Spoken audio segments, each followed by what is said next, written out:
Greetings. Do what thou wilt shall be the whole of the law. I'm Lexi Eve, and welcome back to another Walk Magick episode. Today we're delving into the topic of dreams. I'm going to preface this with the points that we're going to be covering. So, we're going to dive into a few chapters from Liber Aleph. I'm going to touch on the sleep of Shalom, precognition, visions, including astral, and prophecy. Let's begin. We're going to start with chapters 11 through 14, 17, and 18 of Liber Aleph, as these will be the base material we're going to build upon. We will then move on to the fun stuff, so just hang tight and enjoy the build-up of the ride. Chapter 11, on dreams, caused by nature. Quote, the deep constitutional, or predisposing cause of dreams, lieth within the jurisdiction of the will itself. For that will being always present, albeit it may be latent, discovereth himself when no longer inhibited by that conscious control which is determined by environment, and therefore of times contrary to himself. End quote. First off, I want to contradict Crowley a little. In all things, always be careful that a vision, dream, or communication is not just part of your lower spirit projecting its wants and delights and portraying them as something that seems legitimate. Especially later on, at the end of this, I'm going to mention lucid dreaming, where it's very important to differentiate conscious control versus unconscious realms when you're dealing with dreams, because the conscious mind and the ego has a habit of trying to weasel its way in there. But that said, this is more of a problem for newcomers, as once a person has worked out a good deal of their baggage and attained some degree of adepthood, the mind should have been molded into a state that is under control. Practices and great work remove the problem of the flights of imagination that can interfere when you're dealing with this type of dream work, right? It's okay to have conscious control, but you have to learn when to let that conscious control go, or when your consciousness is interjecting without you being aware that it's interjecting and trying to wear a false mask of something unconscious or subconscious. Now, if a person knew their true will, they wouldn't have to go through the process of self-discovery to work towards knowledge and conversation with the Holy Guardian Angel. They'd simply be there and be able to do whatever that will is. The conscious mind is bombarded with infinite bits of information and experience every second of every day, which shape us in various ways and block out our true self with the delusions of environmental factors, be those of societal pressure, to behave a certain way, or to seek to gain something which is more hindrance than proper to our course as a star. Subtle cues from peers often indicate a change, something that you should change in your behavior so that you don't get that little cue or nudge from somebody. And all of those little bits and pieces of information that are bombarding us at any second, even right now, your eyes are seeing everything in the room, but your conscious mind is focused primarily on just a very small range of all of the bits of information, be they sound, smell, sight, all the things around you, feel, and you're filtering those things consciously out to focus on something specific, but your unconscious is absorbing all of those. And all of those things that are getting stuffed down, at least into your subconscious or unconscious, is really changing you at every second of every day, right?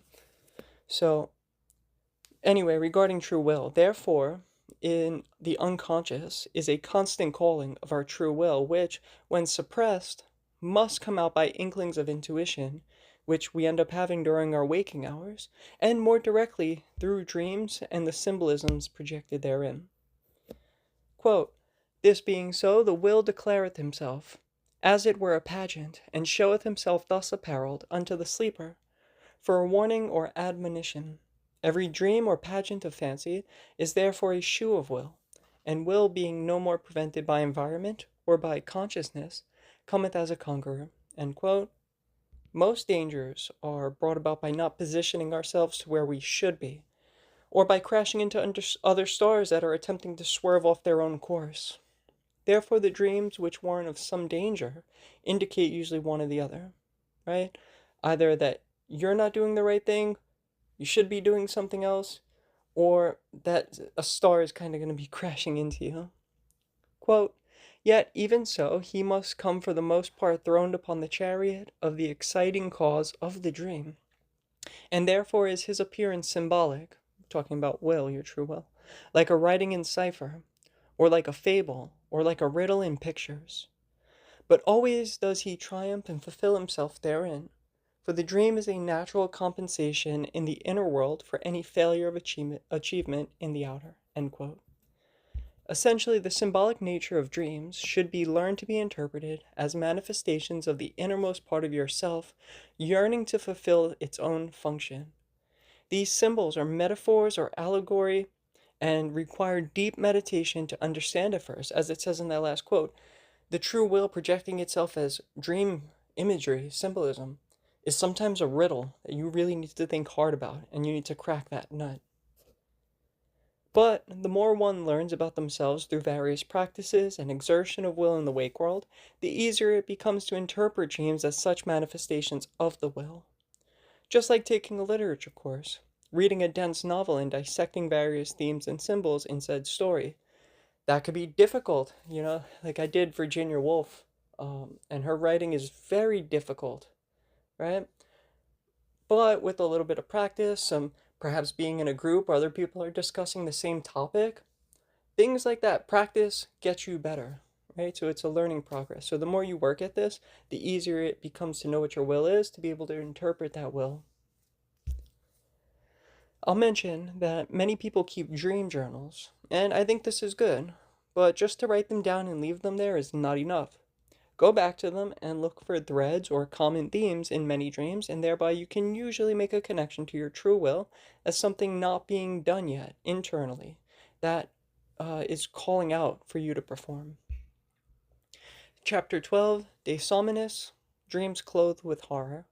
Quote, "Now then, if in a dream the will be always triumphant, how cometh it that a man may be ridden of the nightmare? And of this the true explanation is that in such a case the will is in danger, having been attacked and wounded or corrupted by the violence of some repression. Thus the consciousness of the will is directed to the sore spot, as in pain, and seeketh comfort in an externalization or shew of that antagonism." End quote. Essentially, so if you're having a dream where you're triumphant over something, look deeply at what you are triumphing over. It may be straightforward or it may be a symbol of something that is a direct hindrance to your own will. Quote, "And because the will is sacred, such dreams excite an ecstasy or frenzy of horror, fear, or disgust. Thus the true will of Oedipus was toward the bed of Jocasta, but the taboo, strong both by inheritance and by environment, was so attached to that will that his dream concerning his destiny was a dream of fear and of abhorrence, his fulfillment thereof, even in ignorance, a spell to stir up the subconscious forces of all the people about him, and this realization of the act, a madness potent to drive himself to self-inflicted blindness and fury-haunted exile." End quote. This touches upon intuition of events, and will be covered a little bit more fully later on, but especially when I talk about precognition. But essentially, here's an example of Crowley using a fictional story, right, a mythos, where a person is having an intuition about something that is really, really bad for that person, but they obviously did not know how to interpret that, right? So it becomes a problem. But there are aspects of dreams that can be intuitive. Even if there's no possible way of knowing something, you can still intuit things. And you could still get that voice. And it could happen during wake hours, it could happen through dreams, but a little voice that kind of is telling you something is wrong here. Or something is right and you need to go that way. It could be either or. Chapter 13, De Somnis Sequentia, continuation. Quote, "Know firmly, O my son, that the true will cannot err, for this is thine appointed course in heaven, in whose order is perfection." End quote. So this touches on free will and predestination. I'll say emphatically that we are each of us free, save we are bound by the outcomes of our actions in every given moment, and bound also by the extraneous evolution of the universe. Nevertheless, how we respond to any set of circumstances will determine our destiny. And regarding an innate true will, with which we are born, This is determined by factors such as chance and karma intertwined with astrological factors.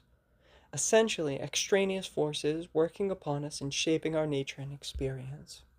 Quote, a dream of horror is therefore the most serious of all warnings, for it signifieth that thy will, which is thyself in respect of its motion, is in affliction and danger. Thus thou must instantly seek out the cause of that subconscious conflict and destroy thine enemy utterly by bringing thy conscious vigor as an ally to that true will. End quote. See, as we develop, many root abrasions to our true will are formed. Many we are not even conscious of. Yet they weasel their way through the conscious mind into the unconscious, and thus affect our thoughts, speech, and actions. These abrasions must be identified and uprooted by the conscious mind. You must make these things. Think of like you see a flower and you could see the conscious, in your consciousness, you could see that flower. Well, its roots are the unconscious part of your mind, right? So there's something above that's very apparent, but there's something underneath. Or like a weed is even a better example, because if you're pulling a weed and you don't get out all of its roots, it's going to continue to grow despite you trying to pull it out and pull it out and pull it out. You have to completely dig out the entire root and dispose of it, right? So it's the same thing with abrasions to the true will. And again, dreams can help identify the deeper roots, these deeper abrasions. Being thoroughly aware of how we respond to stimuli is the other method. So paying attention to how you go about your day and how you interact with something can tell you a lot about whether that should be in your life or not. Quote, if then there be a traitor in the consciousness, how much the more is it necessary for thee to arise and extirpate him before he wholly infect thee with the divided purpose, which is the first breach in that fortress of the soul, whose fall should bring it to the shapeless ruin whose name is Choronzon. End quote. So I should add, you also have to come into union with your own defects. They are not always to be shunned and attacked, but sometimes the parts of yourself which were afflicted by these intrusions must be instead analyzed and nurtured accordingly. That's sometimes. Sometimes you just need to uproot the thing. Sometimes everything is circumstantial, and from person to person, it could be the same problem, but due to nature, due to external circumstances, due to karma, how one person deals with something in this situation is not how the next person deals with that same exact situation, right? So there's never a one size fits all in Dilema, and there's never like a cookie cutter system of this is gonna work for every single person, right? So you have to determine, based on your own individual circumstance, how to deal with each and every single problem.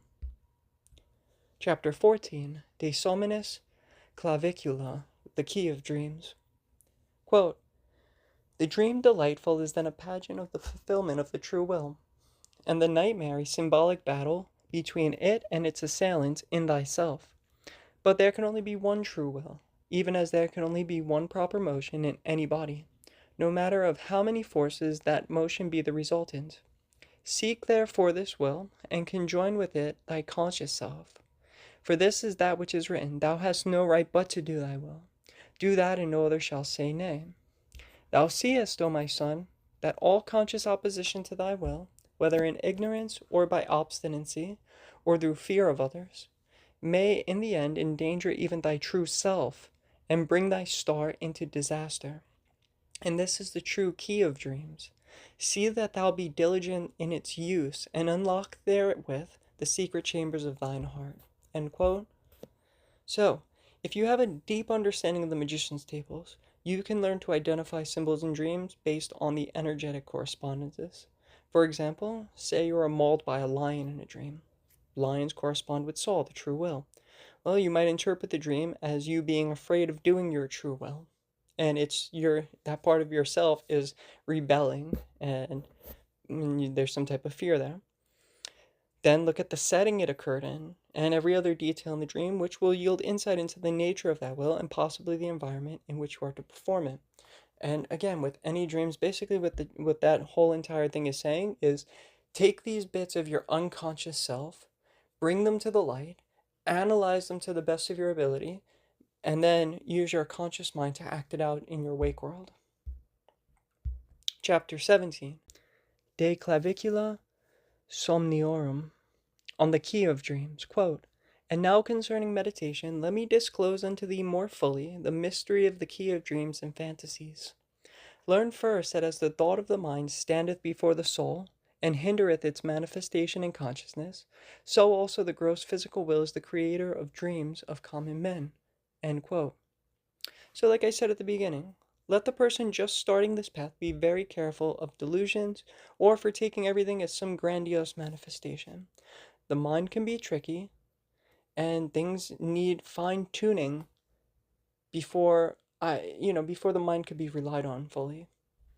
Also interesting above, the quote differentiates the lower will, the normal physical acts of progress and survival, from the higher will, the expression of the soul as a divine manifestation. Also, just a kind of passing thought that occurred to me just now is, I didn't go into this at all, but there's the daydream. When you're sitting there and your mind wanders. I can't speak on that because I haven't put much thought into it. But being that it could be some part of your subconscious or imaginatory mind, or at least the right brain part of your mind, which is the more creative aspect, dilly dallying and trying to escape reality for a moment, perhaps due to boredom or whatever. Um, I would suppose that it would be similar to dreams, though not as deep, but it might be a yearning for something. And if you ever get like a cool visual there, you might take a look at that. Um, Perhaps in a later time, I'll put some more thought into it. Quote, "And as in meditation, thou dost destroy every thought by mating it with its opposite, so must thou cleanse thyself by full and perfect satisfaction of that bodily will in the way of chastity and holiness, which has been revealed unto thee in thy initiation." End quote. Basically, this is all lifelong practice, doing your will. It becomes automatic enough after some time, but when starting, it is mandated that the initiate pay close attention to every thought that arises and couple it with its opposite to find the point of union between the two. Clearing the mind allows the divine expression to break forth. Then, at a certain point, one must learn not to permit any thought which is contradictory to the accomplishment of the true will. So, like single pointedness. Every stray thought then must be banished upon entering the mind, and a focal point of doing the will be maintained. It's hard upon starting, but after a while it becomes the natural state of the mind.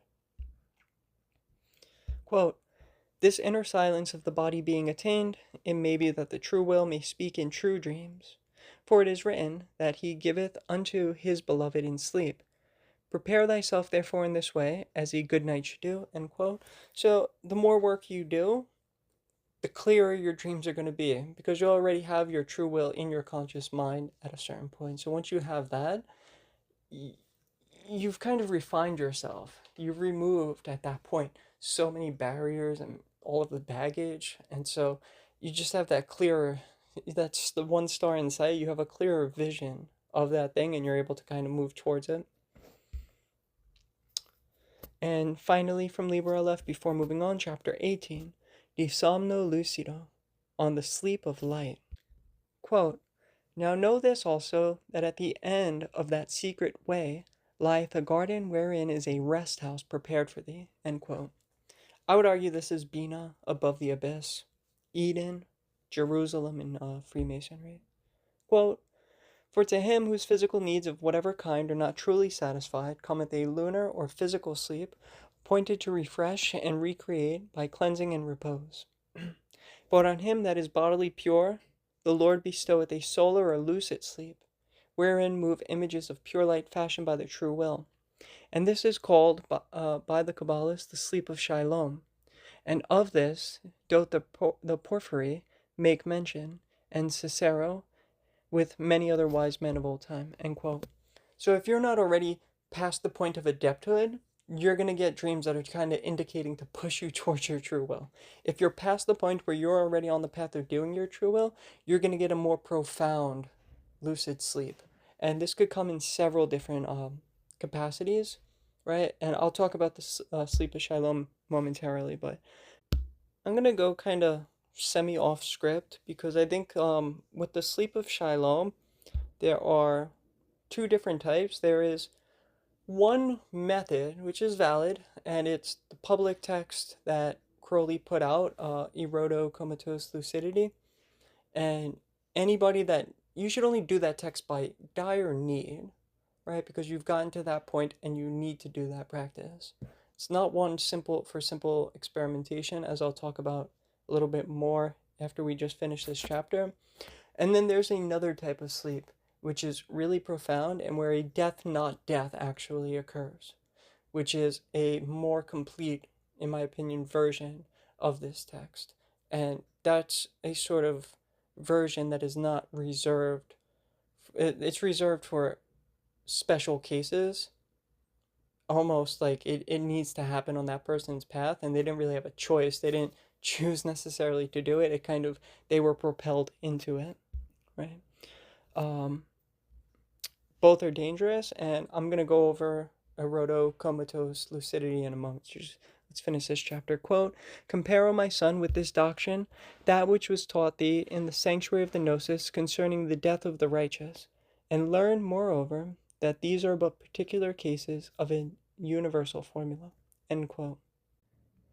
So note the phrase, the Gnosis concerning the death of the righteous. The death of righteous are capitalized in that quote to indicate that this is a sex magic orientation of the practice. Sex being the universal formula, going to this extreme is but one mode of the use of this art. So that was the end of the Liber Aleph section. I'm going to jump right into, make a transition into Liber 451, the 15th chapter of Agape de Art Magica, of Eroto-Comatose Lucidity. Now, I'm not going to read the entire text. You can find it yourself online. It's very short, but I'll just jump in after saying that this is written as a generalized practice for anyone that needs to do it, but the general premise can be achieved circumstantially with various changes to the text as is needed for the individual and their point on the path that they need this. Also, if a person's crossing the abyss, there is something similar that generally happens, but it doesn't have to involve necessarily physical sex or physical drugs, but there is a sort of symbolic death that happens also at that point, right? So just some things to consider. And again, this is a dangerous practice, right? Going into this with the attitude of simple experimentation is grounds for disaster, and in my opinion, an experience should not be done.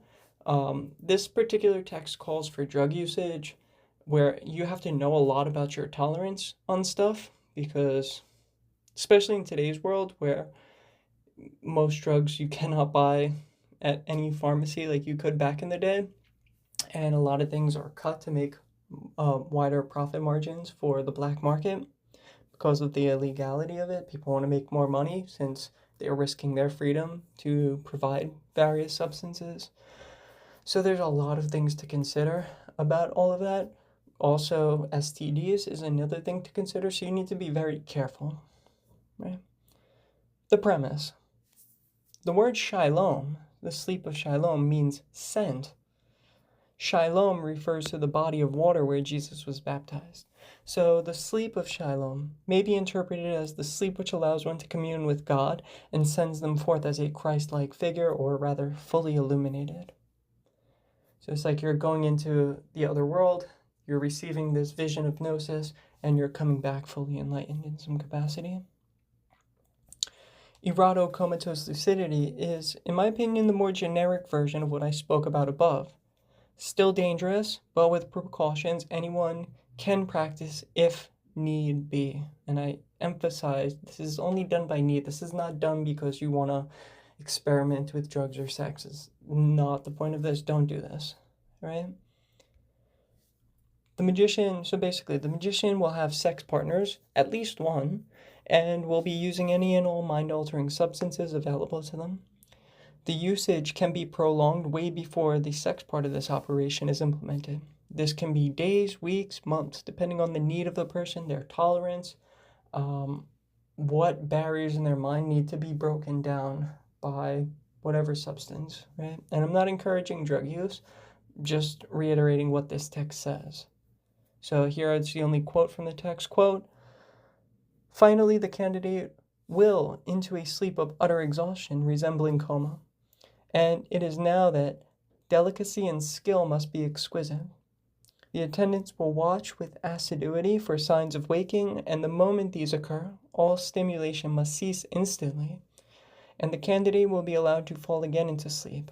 But no sooner has this happened than the former practice is resumed.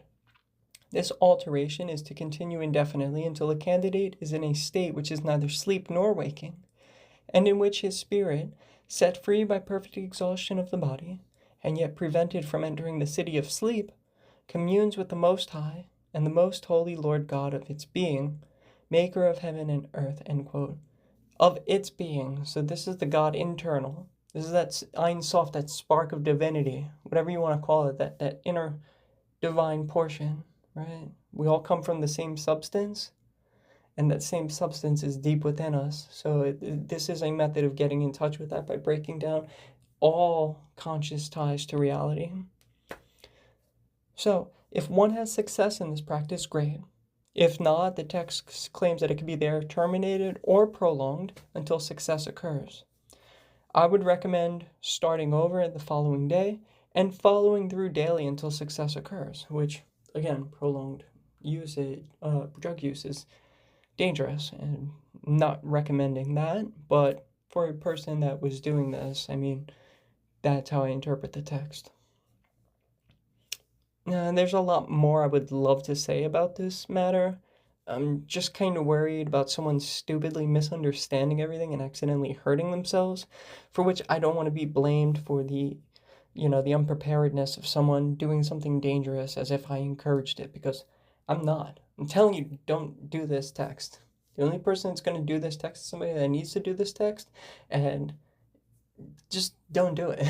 Right? Don't look to anybody else for permission or peer pressure to do something that's non-bulimic, right? So that's my disclaimer. Not recommending anybody do this, right? If you want to speak to me in private about this, message me. I'm perfectly willing to talk about this in private, but unfortunately, due to platform restrictions, I don't want to go too overboard on something that's potentially related to possibly self-harm type stuff. Moving on. Precognition is the ability to know or perceive future events before they happen, and it could be experienced through premonitory dreams, gut feelings, or other intuitive insights. Precognition is generally considered a pseudoscience, but I like the term as it describes exactly what is happening. You're perceiving something cognitively right before it happens, or before it happens in general. You could use the term intuition, though that's perhaps more broad. Ultimately, what is occurring is that you are able to perceive future events visually in your mind prior to them happening. Intuition could be a gut feeling, right? I don't think precognition is necessarily a feeling. When I say precognition, I mean you are cognitively seeing this before it happens. Otherwise, I'd call it intuition. In fact, personal experience, myself, I've experienced intuition, but I've also experienced precognition. And it's usually because I analyzed a situation, my brain ran the statistical chances, outcomes, and projected information to my conscious mind. For myself, precognition differs slightly because there are mental images that I've experienced with it. Similar to astral visions, though it's just a clear video playing in my mind of what's going to happen, right? And while it very well could be the brain simply recognizing patterns and stimuli and projecting a visual based on the data, I hold that there is something more. Like I said, I myself have had such experience. I could say it's bizarre to experience, and very much like being in a dreamlike state. For me, it was most prevalent when in an altered state of consciousness. I saw things happen in full, uncanny detail, even a week in advance. Right? That happened once where it was a full week in advance, and I saw a whole 15-minute series of events play out. Right? I was in a deep trance. Anyway, another time, multiple times. I would walk through a rave where there's just bodies flailing, dancing everywhere, swinging things, and I would see everything happen 3 to 5 seconds in advance, so that as I was able to walk through this crowd, I would be able to avoid people swinging glowing lights and thrashing limbs in awkward ways, so that I could stay and avoid every single obstacle, which um, without being struck once by anything. I would just see it happen in front of me. I'd be able to navigate this crowd. I'd see an arm flailing here, so I know that that's going to happen in a couple of seconds, so I'd move that way. And I see this person swinging this foreign object that way, so I know to duck down here. And then it would actually happen. I'd be able to avoid the obstacle. If I could describe the state I was in when such things occurred, it was generally a dreamlike state of meditative consciousness. Perhaps not different from astral projecting and seeing things elsewhere in the exact present time, and then going there to confirm exactly what was seen. Now, of the astral, there are two types, right? The mental images in your mind's eye, which is, I'd say, likened unto dreams, and the olfactory visions, the, oh shit, I'm not in my body type of astral journey, which leads to prophecy, which I think is, it touches on similar parts of the brain. Say, that state that Crowley must have been in when he received the Book of the Law and perceived I was. Were there a way to test the chemical composition of the brain at that moment, I'd say there was probably a heightened amount of serotonin and dopamine. Similarly, like for Ezekiel, Jacob, Enoch, Moses, each of who saw something of the divine. I hold that there are astral traces, which are dreamlike in quality, producing visual hallucinations that the eyes can see, which can even transform the landscape surrounding the individual, essentially catapulting them into a different place altogether. But there are also aspects of the divine which manifest as physical things, tangible in every way to the five senses, and can be interacted with as one would any mundane substance. The latter does not conform to today's topic, but the former is certainly much like the dreamlike quality of any wakeful vision which can be seen, heard, and leave a lasting effect on the individual, but which cannot interfere with the sense of touch, or at least if the magician can feel the thing they are seeing. It is not of the physical plane and is only interfacing with the parts of the brain which make it seem like they can feel what's before them. Prophecy generally comes through trance states where the person either is channeling an entity or is being spoke to by an entity. Either way, the voice of a higher being is communicating. It could also be that they themselves are the manifestation of a higher being incarnate as human, like an avatar, and thus tap into that recess of their being which allows their true personage to speak. Or in other cases, because all things come from that one substance, they may have attained a sublime degree and have touched that true source which is divine. And this usually is interpreted as God communicating through them, though the truth is we are all God, or whatever you want to call it for lack of a better term, and only have to remove the trappings of the mind which barricade that divinity within. The bridge between conscious and unconscious must have been lowered in such cases. Note that there is the conscious mind, the thinking part, which is aware of everything one can see and do.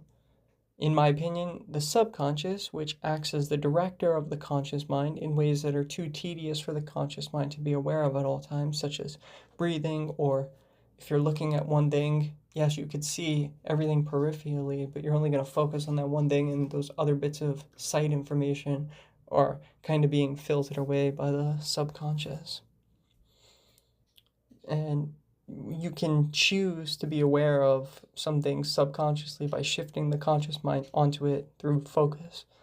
Then there's the unconscious, all aspects which the conscious mind cannot grasp, even if the conscious mind were to try and force and grab hold of and focus upon.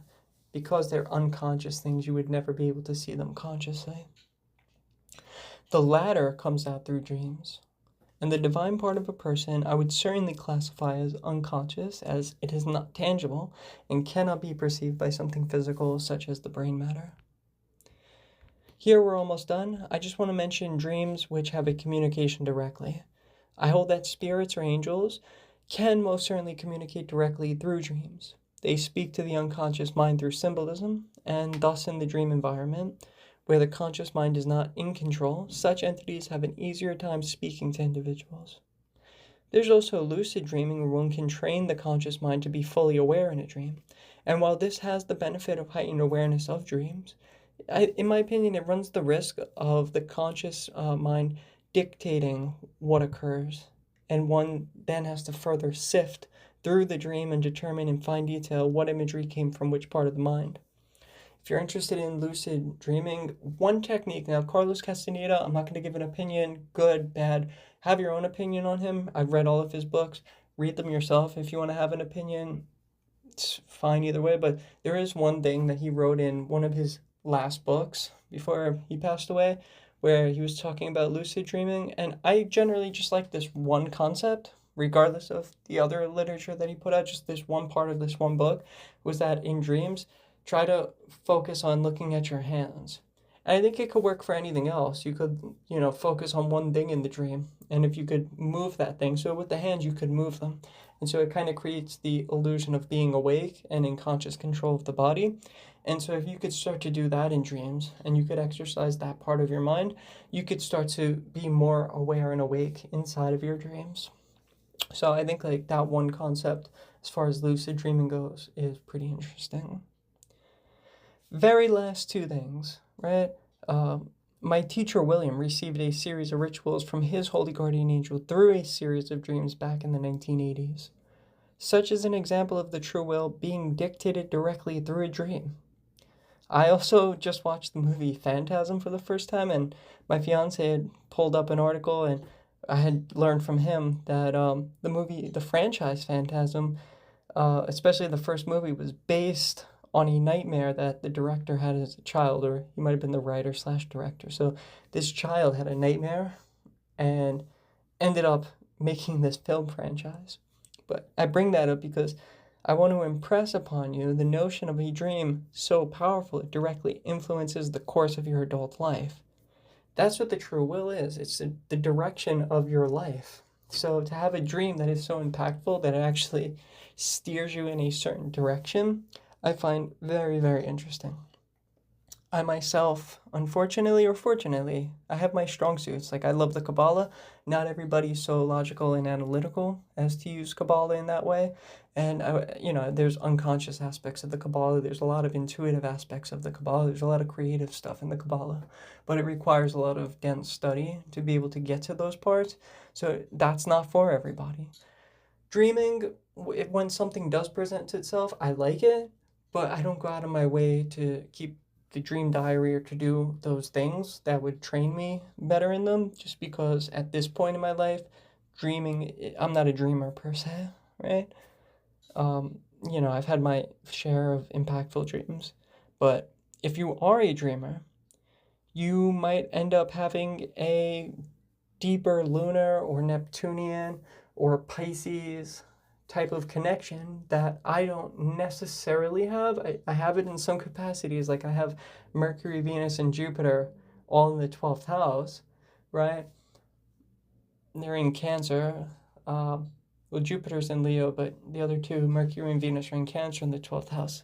So I have that connection to this projecting of imagery in the mind, right? Very easily.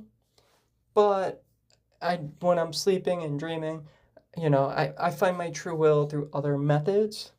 But if you do have an inclination to this, the point of putting out this video is just to help you either get started, or maybe you heard something that you had forgotten, or maybe there was something that got pointed out that was just a new way of looking at something, or maybe you learned something. So basically, dreams are not my strong suit, but hopefully something here helps you in understanding the nature of dreams, and that if you do have a natural ability in the field, if you do have a natural inclination to perform some type of dream working or dream interpretation, that this all can help you build upon it. Love is the law, love under will. I'll catch you on the next one.